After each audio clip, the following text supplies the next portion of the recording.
It has been said that on Eid al-Fitr, it seems as though all the noise suppressed for a whole month has concentrated itself within one night.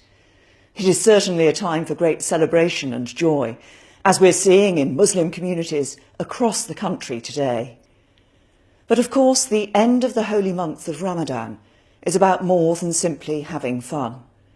It's a time for Muslims to come together with family, friends and neighbours. It's an opportunity for spiritual renewal, a chance to help those less fortunate and give thanks for all that is good in your life.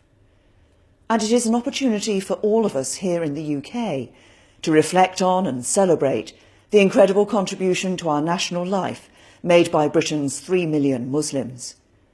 In every corner of the country and every walk of life, British Muslims are making a positive contribution to their communities and their country, playing their part in making this a successful, diverse nation that we can all be proud of.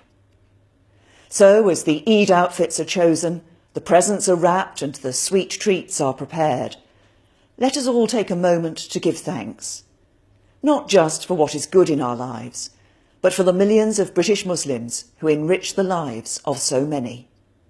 Eid Mubarak.